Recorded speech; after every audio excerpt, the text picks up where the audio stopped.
The crystal champagne flute shattered against the marble floor of the Grand Metropolitan Hotel's ballroom, sending shards across the feet of Manhattan's elite. But it wasn't the broken glass that made 800 of New York's most powerful people fall. Silent, it was the woman standing at the podium, still wearing her hotel uniform, holding a microphone that would destroy everything the Blackwood family thought they knew about power. "Ladies and gentlemen," Maya Chun's voice cut through the stunned silence like a blade, "allow me to introduce myself properly. My name is Maya Chun, and I'm worth $67 billion. The woman they'd spent the evening mocking, the lowly cleaning lady they'd humiliated in front of cameras and witnesses, was about to reveal a secret that would not only destroy the most arrogant family in Manhattan, but reshape the entire social hierarchy of New York City. But to understand how we got here, how a 29-year-old woman in a housekeeping uniform brought down an empire built over 5 generations, we need to go back. Back to where this story really begins 3 years earlier, when Maya Chun made a decision that would change everything. 3 years ago, Maya Chun stood in the mahogany-paneled offices of Whitmore, Sterling and Associates, Manhattan's most prestigious law firm, staring at documents that would make her one of the richest people on earth. The lawyer across from her, Eleanor Whitmore herself, had just finished reading the most unusual will she'd encountered in 40 years of practice. "I understand this.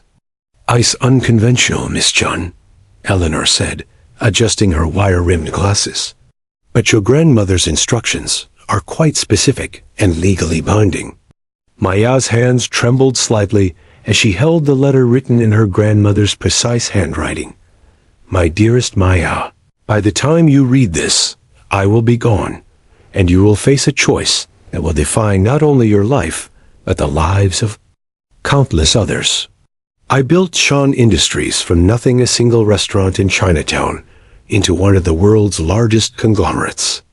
But wealth without wisdom is destruction, and power without compassion is tyranny. You will inherit everything, all $67 billion. Every company, every property, every investment, but only if you complete what I call the understanding. For exactly 3 years, you must live as one of society's invisible people, not as a volunteer or an observer, but as someone truly dependent on wages, truly vulnerable to the whims of the powerful. Only when you have experienced powerlessness will you be worthy of ultimate power. If you refuse or if you reveal your identity during these 3 years, everything goes to charity. But if you succeed, you will not only inherit my wealth, you will inherit the wisdom to use it properly. The choice is yours, my beloved granddaughter." With eternal love, Grandmother Lee Maya looked up at Eleanor Whitmore. "And if I agree to these terms? Then legally you become Maya Lee Chun, recent immigrant, with basic English skills, living on whatever wages you can earn. All your assets, your education credentials, even your identification will be temporarily unavailable to you. My firm will monitor your progress, but we cannot assist you in any way during the 3 years." Maya thought of her penthouse apartment, her Harvard MBA, her comfortable life as a junior executive at a tech company, whose board didn't know she could buy them 100 times over. Then she thought of her grandmother's weathered hands, the stories of discrimination and struggle, the lessons about empathy that had shaped Maya's entire worldview. Where do I sign? That was 3 years ago. Today was day 1095. Tomorrow, Maya Chun would reclaim her birthright. Tonight, she would make the Blackwood family pay for the cruelest mistake of their lives. To understand the magnitude of what was about to happen, you need to understand the Blackwood family. For 5 generations, they had been Manhattan royalty, not just wealthy, but powerful in ways that shaped politics, business, and society itself. Richard Blackwood III, at 58, was the current patriarch. Tall, silver-haired, with the kind of commanding presence that made senators return his phone calls and CEOs rearrange their schedules. He'd inherited Blackwood Industries from his father and expanded it into a multi-billion-dollar empire spanning real estate, media, and finance. But more than money, Richard possessed something he valued even more: influence. Politicians needed his endorsements, charities needed his donations, and social climbers needed his approval. His wife, Victoria Blackwood, 54, was Manhattan's unofficial queen of society. Beautiful in the cold, polished way of women who'd never missed a spa appointment or worried about a bill. Victoria wielded social power like a surgeon wielded a scalpel precisely and often lethally. Her charity galas could make or break reputations. Her guest lists determined who mattered in New York society. Their eldest son, Harrison, 32, was being groomed to take over the family empire. Harvard Business School, 3 years at Goldman Sachs, now serving as VP of Strategic Development at Blackwood Industries. Harrison had inherited his father's business acumen, but none of his restraint. He was cruel where Richard was calculating, petty where Richard was strategic. Then there was 28-year-old Stephanie Blackwood, who had channeled the family's sense of superiority into a career as a lifestyle influencer and philanthropist. With 2.3 million Instagram followers, Stephanie broadcast the family's wealth and status to the world, creating content that simultaneously inspired and disgusted viewers with its tone-deaf displays of privilege. The youngest, 25-year-old Marcus, was different. Quieter, more thoughtful, Marcus had always been uncomfortable with his family's treatment of others. He'd majored in social work at Columbia, much to his parents' horror, and worked part-time at a homeless shelter. But even Marcus, despite his good intentions, had never truly challenged his family's behavior. He was complicit through his silence. The Blackwoods didn't just live in Manhattan. They owned pieces of it. Their primary residence was a $50 million penthouse that occupied 2 full floors of a Park Avenue building. They owned homes in the Hamptons, Aspen, and a private island in the Caribbean. Their art collection was worth more than some countries' GDP, but their greatest asset was their reputation. In a city where image was everything, the Blackwoods were seen as the epitome of success, class, and charitable giving. Their annual gala, held every October at the Grand Metropolitan Hotel, was the social event of the season. Politicians, celebrities, and business leaders competed for invitations. What none of them knew was that this year's gala would be their last as Manhattan's royal family. Because Maya Chun, the woman they were about to humiliate in front of 800 of New York's most powerful people, was about to reveal that she could buy and sell their entire empire without touching her investment portfolio, Maya's alarm buzzed at 4:30 a.m. on October 15th, the day that would change everything. She rolled out of the narrow bed in her studio apartment in Queens, a far cry from the penthouse she owned but couldn't access. The apartment was tiny, 400 square feet, that cost her nearly half of her $2,400 monthly salary as head of housekeeping. At the Grand Metropolitan Hotel, for 3 years, Maya had worked her way up from the bottom. She'd started as a basic room cleaner, enduring condescension, discrimination, and wage theft. She'd learned to speak with a slight accent, to lower her eyes when spoken to be invisible in the way that America's service workers are invisible. She'd been robbed twice, evicted once when her landlord decided he could charge more rent, and had eaten more ramen noodles than she cared to count. But she'd also learned things that her privileged upbringing had never taught her. She learned about resilience from her coworker Maria, who sent half her paycheck to family in El Salvador. She learned about dignity from James, the night security guard, who'd worked 3 jobs to put his daughter through college. She learned about real strength from the invisible army of people who kept the city running while the wealthy slept. As Maya dressed in her crisp housekeeping uniform, she looked at herself in the cracked mirror hanging on her bathroom door. Tomorrow, she would never wear this uniform again. Tomorrow, she would walk into that law office and reclaim her identity as one of the most powerful people in America. But today, she had one final shift. And the Blackwoods had no idea they were about to make the biggest mistake in their family's history. Maya's first task was to ensure that the Grand Metropolitan's Imperial Ballroom was perfect for the evening's gala. The Blackwood Annual Charity Gala was the hotel's biggest event of the year, bringing in not only massive revenue, but also the kind of prestige Mrs. Blackwood specifically requested that all the Maya supervised the placement of 10,000 white roses. She overheard a snippet anyone who might detract conversation from the event planning team. Did you see her Instagram post? She called it noblesse oblige when giving back meets glamour. The woman actually used a French phrase to describe charity. Harrison Blackwood's assistant called 3 times about the seating chart. Apparently, he wants to be positioned where the cameras will catch him during his father's speech. Maya said nothing, just continued directing her team with the quiet efficiency that had earned her the respect of her colleagues and the complete indifference of the hotel's management. To them, she was just another faceless worker, valuable only for her labor. At 2 p.m., Maya was in the service elevator heading to the penthouse level when her walkie-talkie crackled. Maya to the presidential suite immediately. The Blackwood family has arrived, and they're displeased with something. Maya's heart rate didn't change. After 3 years of serving the wealthy and entitled, very little surprised her anymore. She knocked on the door of the $10,000 per night presidential suite and waited.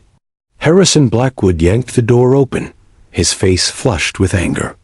Behind him, Maya could see Victoria Blackwood examining the suite's furnishings with the critical eye of a woman looking for flaws, while Richard Blackwood paced by the floor-to-ceiling windows overlooking Central Park.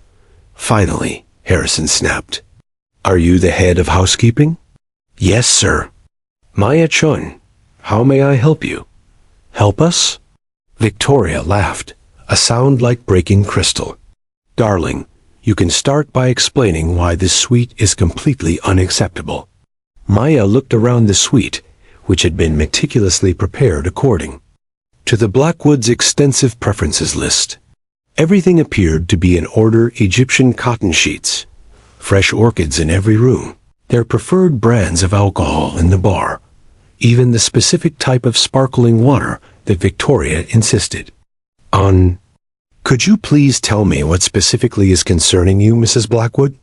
Victoria gestured dramatically around the room. "Everything is wrong. The flowers aren't the right shade of white. The champagne is clearly not cold enough, and—" She paused, studying Maya with unconcealed disdain. "Frankly, I'm concerned about the quality of service we're going to receive, if this is the level of attention to detail we can expect." Maya had learned long ago that reasoning with people like the Blackwoods was pointless. "I apologize, Mrs. Blackwood. What would you like me to correct first?" "First," Richard Blackwood interjected, finally turning from the window, "you can explain to me why my family is being subjected to substandard accommodations on one of the most important nights of our social calendar." For 3 years, Maya had bitten her tongue in situations like this.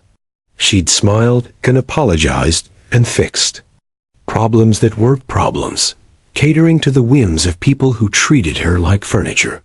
But something was different today. Maybe it was knowing that tomorrow she would reclaim her power. Maybe it was the accumulated weight of 3 years of humiliation. Or maybe it was just that she'd reached her limit. "Sir, I've personally overseen the preparation of this suite. Every detail matches the preferences list provided by your assistant. If there's something specific you'd like changed," specific? Harrison stepped closer, his voice rising. "How about the fact that when my family pays premium prices for premium service, we expect to deal with premium staff?" The words hung in the air. Maya could feel the familiar heat rising in her chest, the same anger she'd suppressed thousands of times over the past 3 years. And what exactly do you mean by that, Mr. Blackwood? Victoria gasped dramatically. Did she just ... Did this woman just question you, Harrison? Richard moved closer, his face hardening into the expression of a man who'd never been challenged by someone he considered beneath him. Young lady, Richard's voice was dangerously quiet. I think you've forgotten your place. My place? Your place, Victoria repeated, is to serve guests like us with gratitude and humility, not to ask questions or make demands. Maya looked around the suite at the priceless art on the walls, the custom furniture, the view that cost more per night than most people made in a month. Then she looked at the three people in front of her, people who'd been born into wealth they'd never earned and power they'd never questioned. Mr. and Mrs. Blackwood, Maya said carefully, with all due respect, I believe there may be some confusion about exactly who serves whom. The silence that followed was electric with tension. Harrison was the first to speak. Did she just threaten us? Oh, this is Rich. Stephanie Blackwood's voice came from the suite's entrance as she walked in. Phone already in hand, camera recording. Everyone needs to see this. Some hotel maid thinks she can talk back to the Blackwood family. And that's when Maya Chun made a decision that would change everything. You know what? Maya smiled for the first time in 3 years while in uniform. You're absolutely right, Miss Blackwood. Everyone should see this.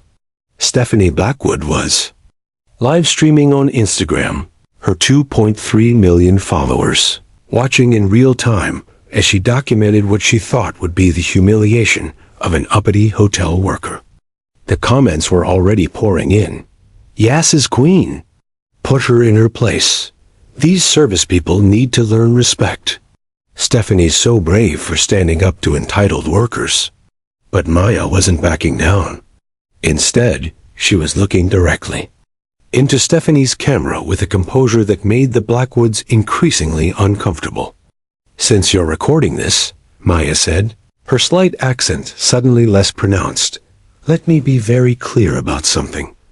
I've worked at this hotel for 3 years. In that time, I've seen your family treat employees like subhumans. I've watched. You complain about problems that don't exist, demand apologies for slights that never happened, and generally behave like the worst stereotypes of entitled rich people. Victoria's mouth dropped open. The audacity of this woman. But here's what's interesting, Maya continued, stepping closer to the camera. In all that time, not once have any of you actually asked my name. Not once have you treated me like a human being. You see the uniform and immediately assume you know everything about who I am and what I'm worth. Richard's face was turning red. That's enough. You're fired. I'm calling hotel management immediately. Actually, Maya smiled again, you can't fire me. You don't own this hotel. We're the Blackwoods, Harrison exploded. We can ruin your career, your life, everything. Maya's smile widened. Can you? The live stream viewers were eating it up. The comments were now split. Wait, she's kind of making sense. This maid has more class than the rich people. Something's not right. Here. She's too calm. Victoria pulled out her phone. I'm calling the hotel manager right now. This woman will never work in hospitality again. Please do, Maya said. I'm sure Mr. Peterson would love to hear from you. As Victoria dialed, Maya turned back to Stephanie's camera. You know what I've learned in 3 years of cleaning up after people like your family? Rich doesn't mean smart. Rich doesn't mean kind. Rich doesn't mean important. Sometimes rich just means lucky. How dare you? Richard advanced on Maya, his face contorted with rage. Do you have any idea who you're talking to? Maya's voice dropped to a whisper that somehow carried more weight than all their shouting. Do you? The hotel manager, David Peterson, knocked on the suite door at that moment. Victoria yanked it open, Phone still recording her own Instagram live session now. Mr. Peterson. Thank God, this woman has been completely insubordinate. We demand she be fired immediately. David Peterson, a soft-spoken man in his 50s who'd managed luxury hotels for 30 years, looked uncomfortable. Mrs. Blackwood, I've received your complaint, and I want to assure you that we take all guest concerns seriously. Good, Harrison said. Then get rid of her. Mr. Peterson looked at Maya, then back at the Blackwoods. I'm afraid that's not possible. What? Victoria's voice went up an octave. Maya is our most valued employee. In 3 years, she's never had a single legitimate complaint. She's transformed our housekeeping department and has the respect of our entire staff. Richard stepped forward, his voice carrying the threat of a man used to getting his way. Mr. Peterson, I hope you understand the position you're putting yourself in. The Blackwood family brings significant revenue to this hotel. I understand completely, Mr. Blackwood, but I also understand that Maya Chun is the best employee we've ever had, and she's done nothing wrong. Maya watched this exchange with growing amusement. These people were so used to their wealth, solving every problem, that they couldn't comprehend a situation where it might not work. David, Maya said quietly, it's okay. Everyone turned to. Look at her. It's okay, Maya repeated. Let them call whoever they want. Let them make whatever threats they need to make. Because tomorrow, none of this will matter anyway. Tomorrow? Stephanie was still filming, her viewers now up to 50,000 watching live. What happens tomorrow? Maya looked directly into the camera. Tomorrow, the world learns who I really am. The room fell silent, except for the soft ding of Instagram notifications. On Stephanie's phone, who is she? The comments were going wild. This is better than any reality show. Something big is happening here. Victoria tried to regain control of the situation. Mr. Peterson, regardless of this woman's delusions, we expect her to be removed from our service immediately. And if she's not? Marcus Blackwood spoke for the first time since entering the suite. Unlike his family, Marcus looked uncomfortable with the entire situation. Maya turned to look at Marcus, the only Blackwood who'd ever shown basic human decency. To hotel staff. Marcus, right? He nodded, surprised she knew his name. You've always been kind to the housekeeping staff. You say please and thank you. You ask about our families. Do you think your family's behavior right now is appropriate? Marcus looked around the room, at his father's red face, his mother's shocked expression, his siblings' phones still recording. No, he said quietly. I don't. Marcus, Victoria hissed. Don't you dare side with the help? The help? Maya laughed, a sound that was equal parts amusement and amazement. Mrs. Blackwood, I want you to remember that phrase. The help, because tomorrow, when you learn the truth about who the help really is, I want you to remember exactly how you treated her. Richard had had enough. Mr. Peterson, I'm going to make this very simple. Either this woman is removed from our service immediately, or the Blackwood family will never set foot in this hotel again. Furthermore, I'll make sure that everyone in our social circle knows about the Grand Metropolitan's complete lack of respect for their clientele. David Peterson looked at Maya with apology in his eyes. Maya, I'm sorry, but... David, Maya said softly, it's really okay. Why don't you assign someone else to the Blackwood suite?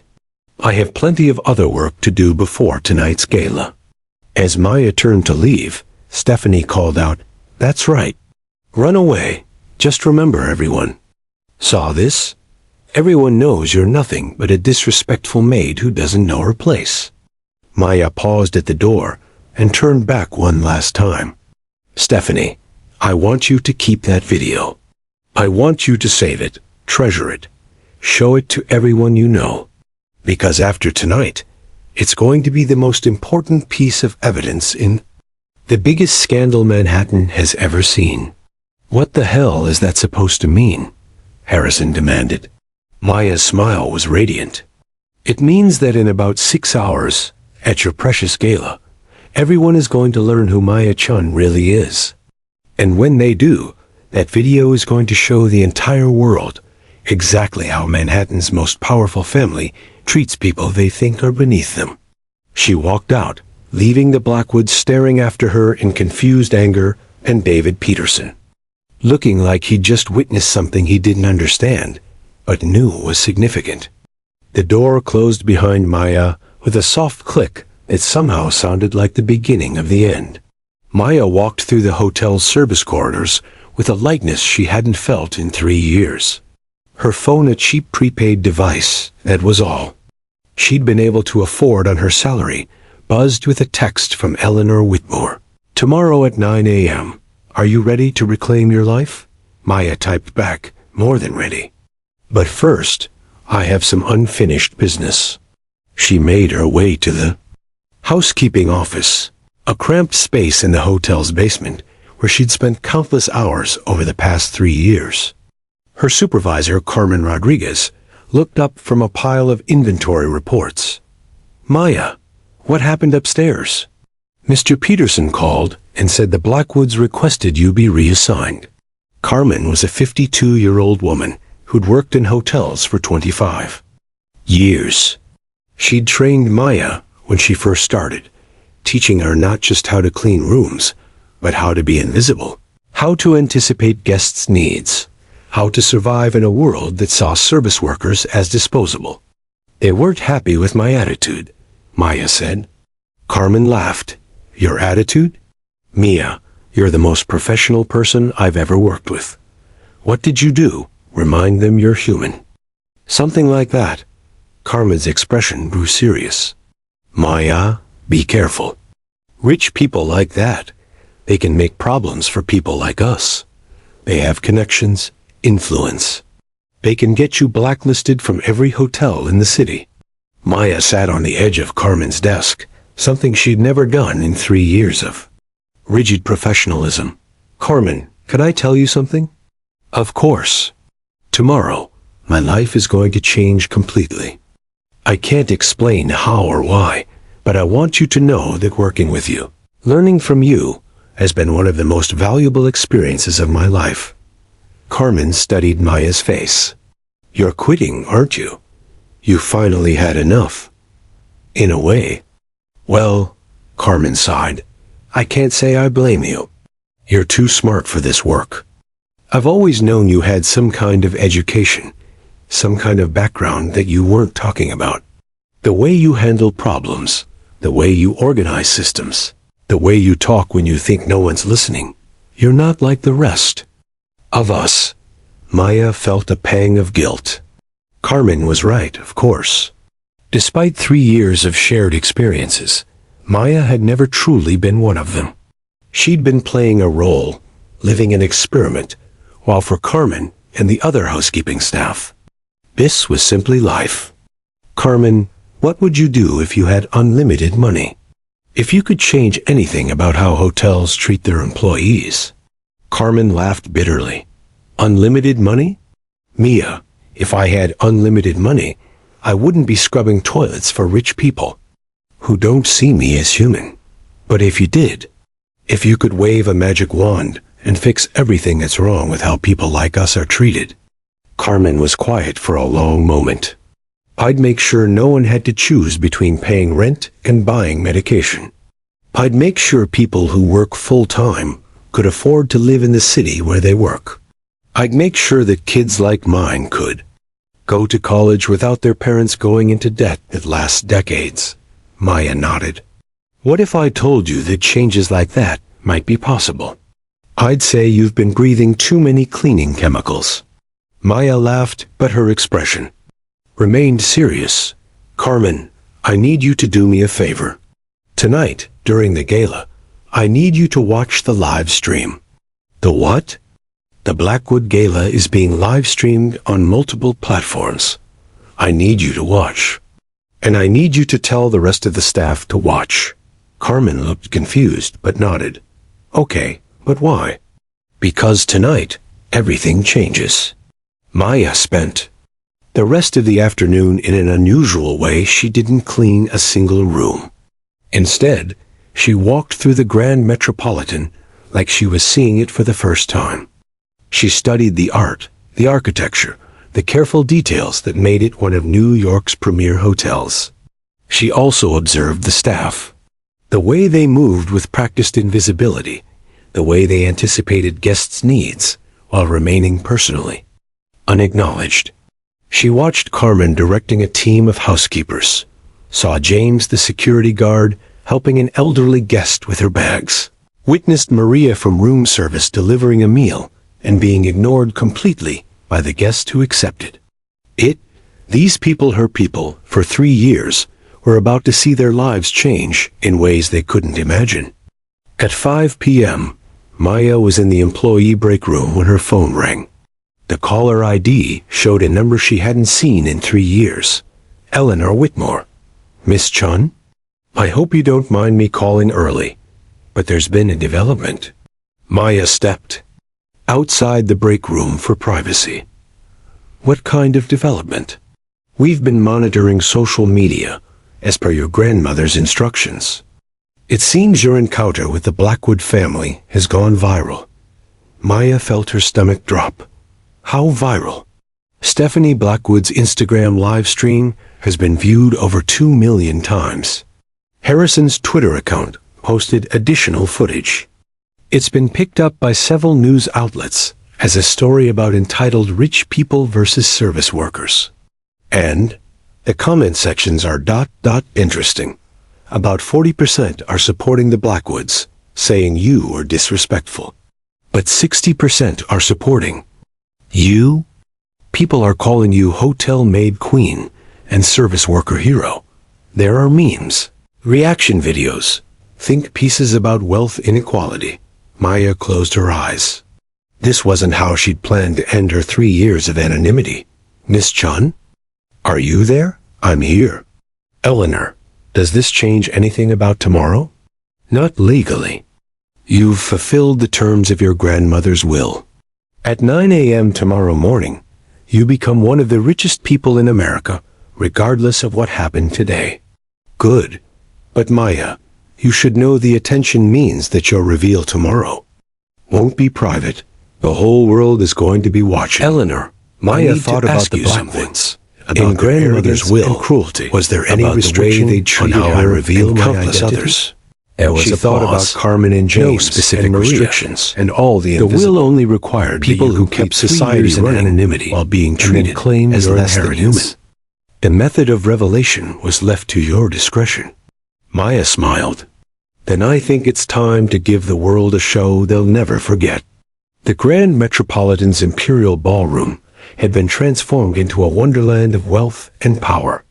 Crystal chandeliers cast diamonds of light across cream-colored walls, adorned with priceless artwork on loan from private collections.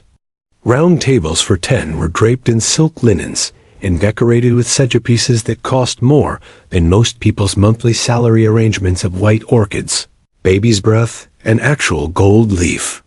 The guest list read like a who's who of American power: senators, governors, Supreme Court justices, Fortune 500 CEOs, media moguls, tech titans, and entertainment royalty. The combined net worth of the 800 people in the room exceeded the GDP of most nations. At the center of it all sat the Blackwood family at their table near the front, positioned perfectly for the cameras that would broadcast portions of the evening to news outlets and social media platforms. Richard looked distinguished in his custom Armani tuxedo. Victoria was resplendent in a $50,000 Valentino gown, and their children were dressed to reinforce the image of American aristocracy. But underneath the glittering surface, the Blackwoods were still seething from their afternoon encounter with Maya Chun. I still can't believe that woman's audacity, Victoria murmured to her husband as they smiled and waved at other guests. Speaking to us like that, in front of cameras no less. It doesn't matter, Richard replied through his plastic smile. After tonight, no one will remember some disgruntled hotel worker. This gala is about cementing our position for the Senate. Run. Senator Morrison is here. The Hartwell family promised their endorsement, and my speech tonight will remind everyone why the Blackwood name represents leadership. Stephanie was live tweeting from the event, her afternoon encounter with Maya, already fading in importance compared to the celebrity sightings and fashion commentary that drove her engagement metrics. Oh my God, just saw Governor Phillips. His wife's dress is stunning, but did someone forget to tell her the 80s are over?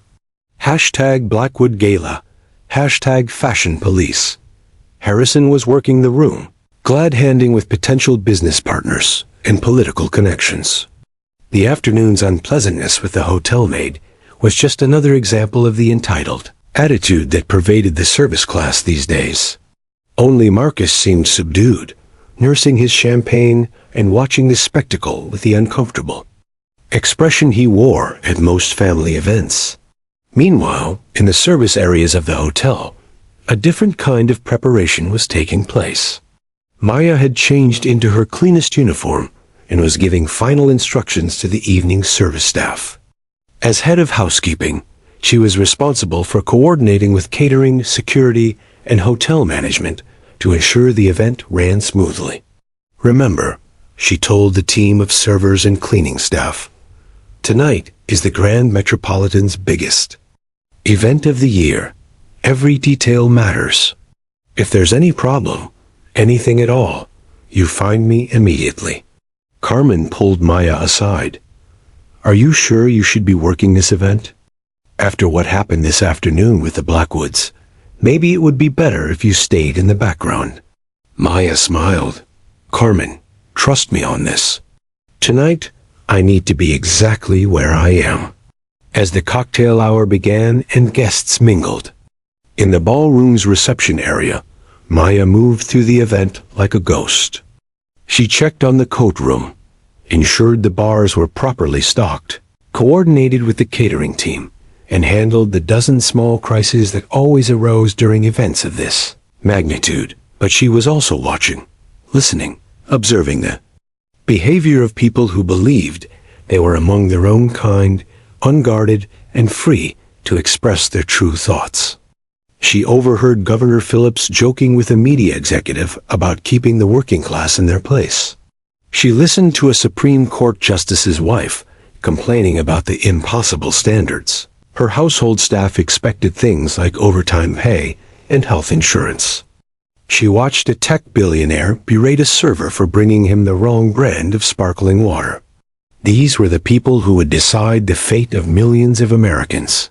These were the people who shaped policy, controlled information, and determined the direction of society. And they were displaying in private moments they thought were unobserved exactly who they really were. At 8 p.m., guests began moving to their tables for dinner. Maya stationed herself near the service entrance to the ballroom, coordinating the carefully choreographed dance of servers, clearing staff, and kitchen personnel that would feed 800 of the most demanding diners in America. From her position, she had a perfect view of the Blackwood table and could hear their conversation clearly. Richard's speech is going to be perfect, Victoria was saying to Senator Morrison's wife. We've been working on it for months. It really captures the spirit of what American leadership should be in these troubled times.